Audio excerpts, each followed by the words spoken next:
Hello everyone, selamat datang di AG Invest, where everyone will learn to be a great investor. Oke teman-teman, hari ini IHSG rekor ya. Mereka terjadi kenaikan 3,5% dalam sehari. Jadi setelah berjilid-jilid ARB ya, kalian sudah tahu beberapa hari ini kita ARB terus dan akhirnya sekarang sekali naik langsung 3% lebih. Nah, apakah ini saatnya masuk ke saham atau bukan? Yuk kita nonton video hari ini. Teman-teman, sebelum saya mulai, saya ingin memberikan selamat bagi para investor yang sudah mendapatkan cuan besar di watchlist saham ya. Banyak dari kalian request watchlist saham di weekend kemarin, dan saya percaya kalian kalau mengikutinya pasti sudah bisa mendapatkan cuan. Dan bagi kalian para investor yang baru datang pertama kali ke AG Invest ya, belum pernah gunakan karya di Traktir, kalian bisa langsung klik di bawah ya, saya cantumkan linknya di bawah, traktir.id/aginvest. Di situ kalian bisa melihat beberapa karya eksklusif AG Invest lainnya. Nah, untuk menghargai mereka yang sudah request watchlist dengan memberikan es krim ya, saya tidak akan membahas semua yang saya berikan melalui email. Nah, tetapi saya ingin membahas salah satu kode saham yang saya berikan melalui kopi watchlist tersebut, yaitu ESA ya. Nah, bagi para investor yang lama ataupun baru bergabung di AG Invest, mungkin kalian sudah familiar atau belum pernah dengar sama sekali nih ESA.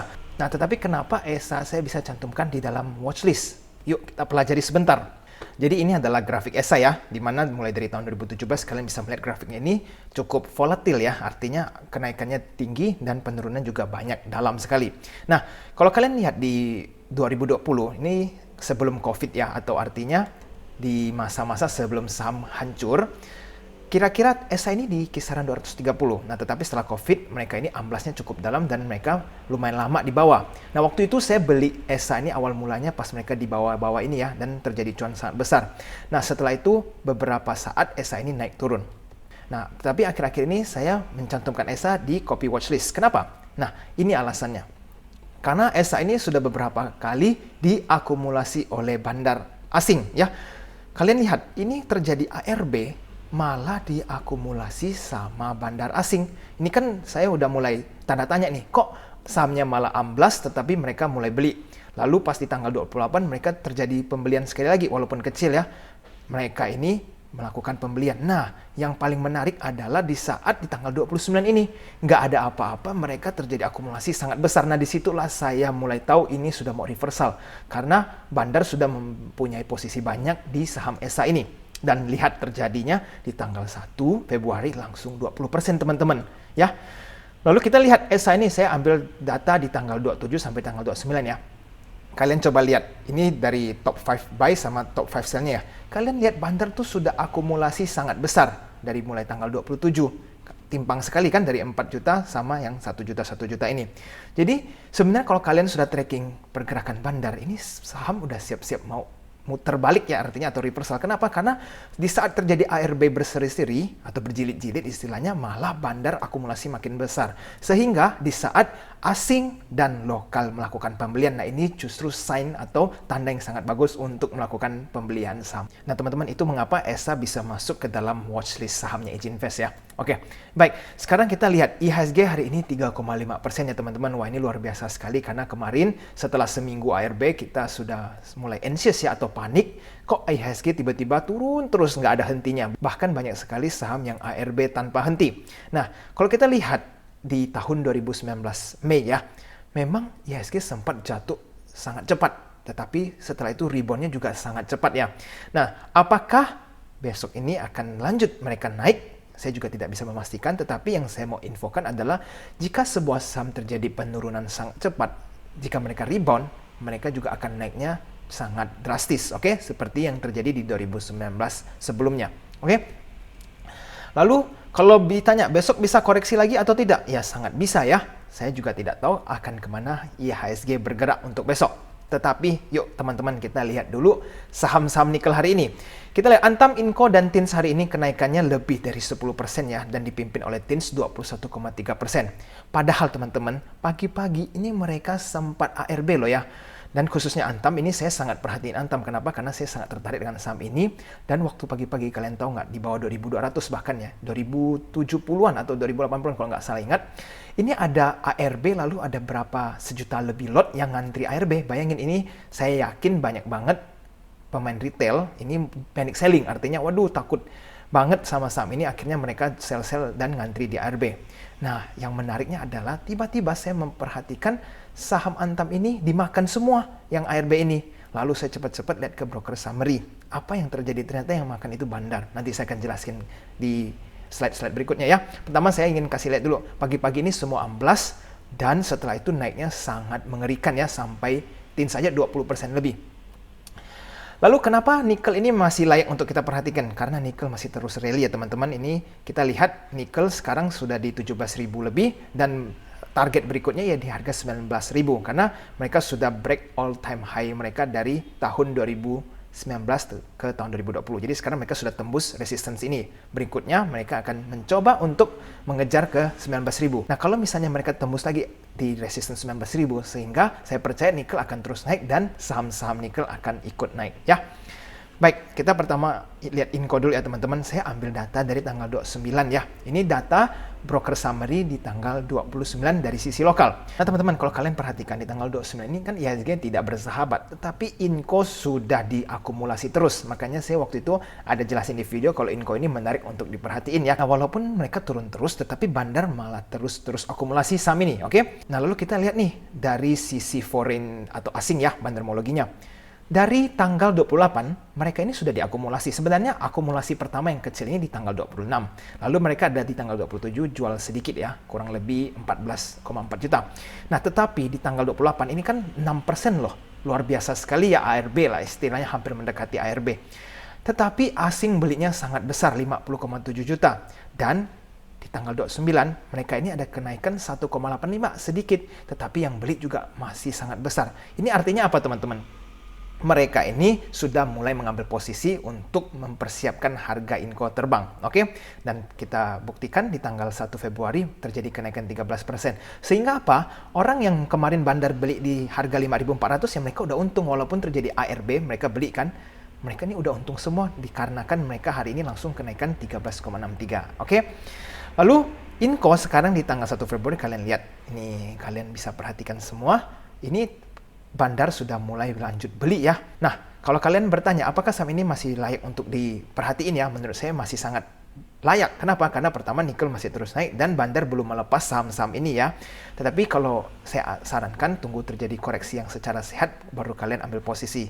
Nah, para investor berikutnya saya ingin bertanya kepada kalian, kira-kira nasib TINS bagaimana ya? Kalian boleh pause video ini dan coba menebak dulu kira-kira TINS broker sahamnya seperti apa. Apakah polanya sama dengan Inco atau berbeda? Ingat ya, TINS ini naiknya tuh kan drastis banget, 20% lebih.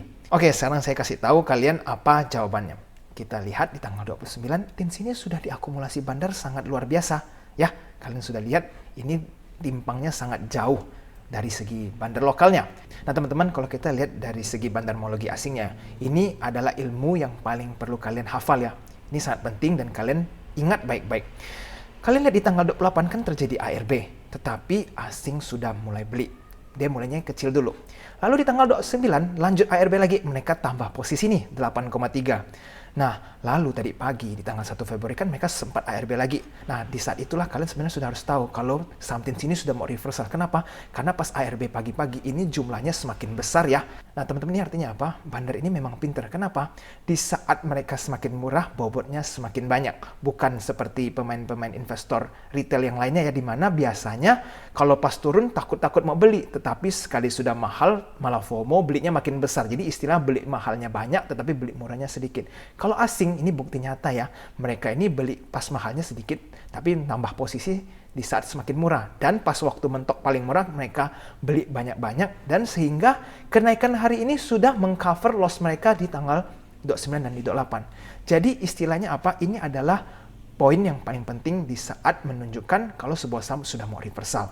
Oke para investor, kalau kalian lihat dari sisi bandar lokal hari ini ya, TINS sudah diakumulasi oleh YU ini sangat mengerikan sekali. 67 juta, bayangin kalau kalian bandingin dari top 5 sell-nya aja, YU sendiri sudah mengalahkan hampir semuanya. Nah teman-teman, jadi kalian sudah percaya belum kalau memang saham-saham ini tuh dipegang Bandar? Ini bukan sebuah mitos atau sebuah hoax ya, ini benar-benar nyata. Nah bagi para investor yang baru datang ke dunia saham ya, kalian harus tahu kalau saham-saham kita ini banyak banget yang dipegang sama Bandar, oke? Nah jadi kalau bagi kalian yang ingin bertanya kira-kira cara analisa secara bandarmologi itu seperti apa, kalian bisa nonton beberapa video AJ Invest lainnya ya, supaya semakin terbiasa bagaimana cara menganalisa bandarmologi. Oke para investor, kalau kalian bertanya kira-kira lebih akurat yang mana? Technical atau bandarmologi ya, ilmu mana yang lebih akurat?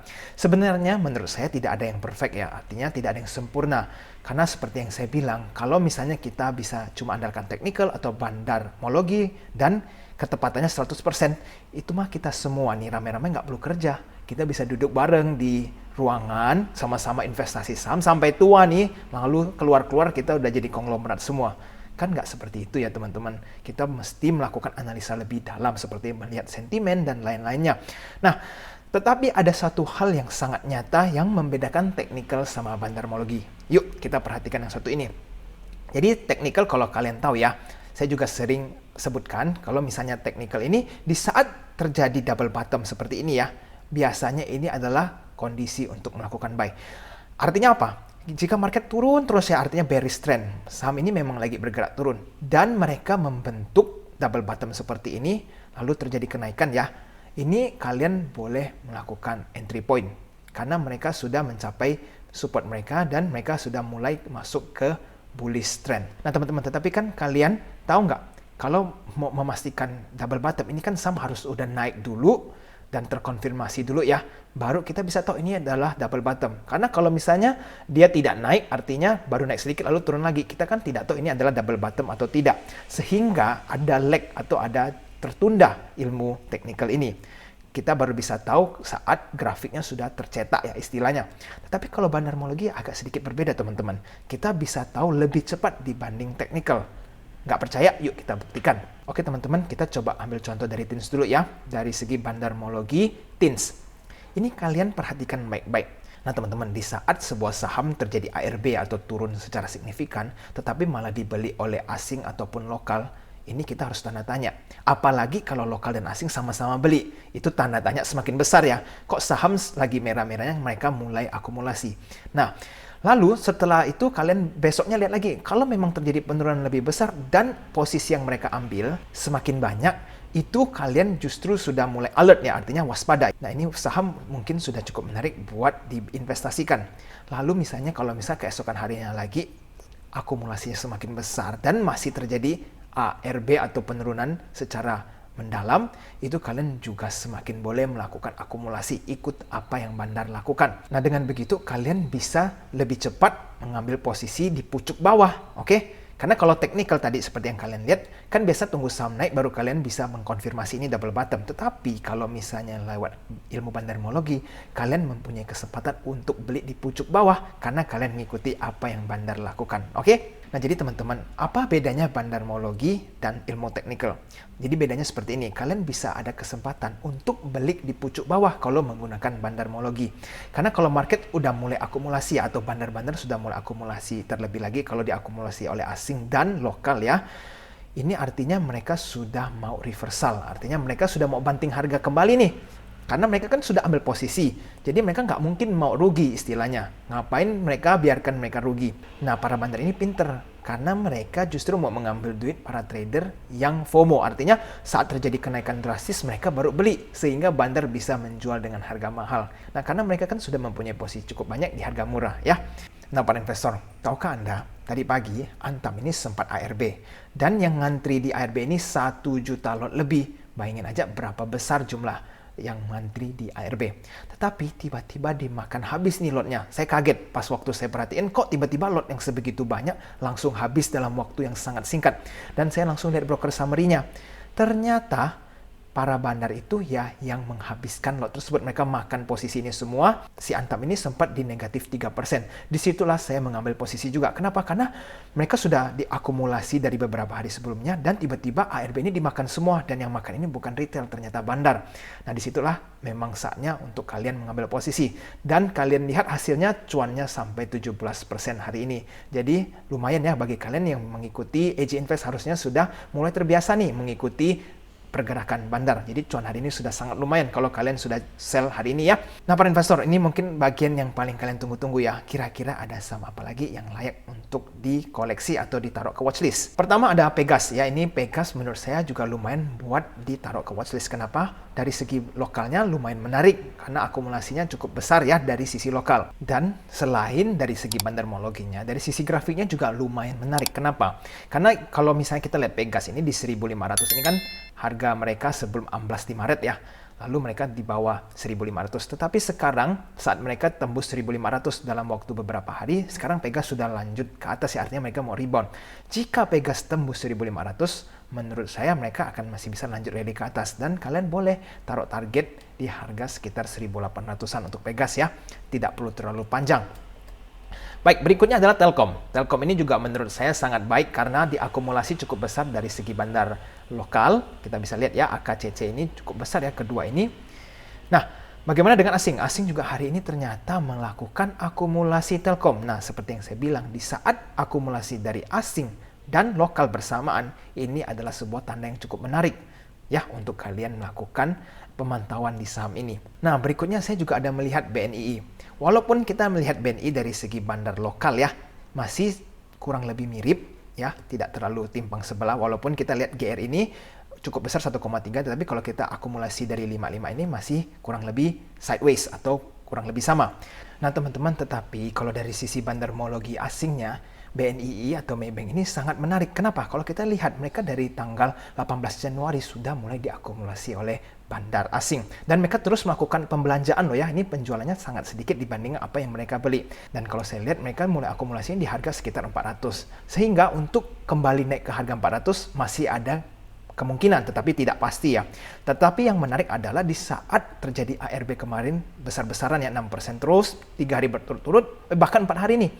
Mereka terus melakukan akumulasi sehingga saya yakin mereka percaya kalau BNI akan reversal. Nah, teman-teman, dan dari segi teknikalnya juga cukup menarik ya, karena kita sudah melihat bentuk palu seperti ini. Biasanya kalau dari segi teknikal atau ilmu teknikal ada pola seperti ini bisa menunjukkan kalau saham ini akan reversal. Oke? Target tidak usah terlalu jauh-jauh. Kira-kira di sekitar 400 saja atau 380 sudah boleh TP. Tetapi kita lihat ya apakah besok BNI ini akan naik atau tidak. Para investor, sudah banyak banget yang kita bahas hari ini. Jadi kira-kira untuk analisa hari ini sampai di sini. Tetapi bagi kalian yang merasa belum cukup puas, bisa request copy watchlist nih di Traktir. Tinggal kalian kunjungi di link di bawah.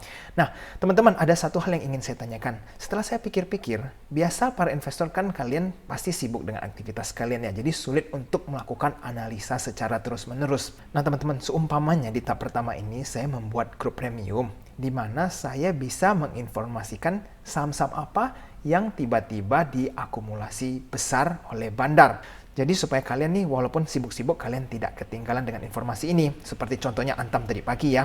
Pagi-pagi ARB, lalu tiba-tiba lotnya dimakan. Kan kalian mungkin ada yang lagi sibuk nggak tahu kerjain apa. Tetapi kalau misalnya saya sempat melihat itu dan menginformasikannya di grup ini, mungkin kalian bisa mengambil keputusan di saat itu juga.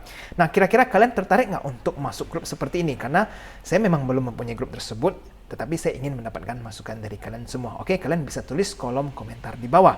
Oke, para investor, saya ingin ingatkan ke kalian semua ya untuk hati-hati dengan penipuan-penipuan karena akhir-akhir ini saya melihat banyak orang mencoba untuk mengatasnamakan A, si B, si C untuk menawarkan investasi dan return dengan sekian persen. Saya ingin infokan kalau EJ Invest sampai sekarang belum mempunyai grup sosmed lainnya seperti WA, Telegram, atau IG ya. Sementara ini saya hanya menyampaikan segala sesuatu konten melalui YouTube dan juga melalui Traktir. Kalian bisa langsung melalui email menghubungi saya. Nah, official group pasti akan saya umumkan lewat YouTube ya. Jadi sebelum saya umumkan apa-apa, kalian jangan percaya dengan oknum atau grup-grup manapun yang mengatasnamakan EJ Invest. Oke, teman-teman, video hari ini sampai di sini dulu ya. Bagi kalian yang merasa video ini bermanfaat, jangan lupa untuk tekan tombol like-nya dan subscribe channel EJ Invest supaya tidak ketinggalan dengan informasi terbaru mengenai dunia saham. Oke, I'll see you again next time. Bye-bye.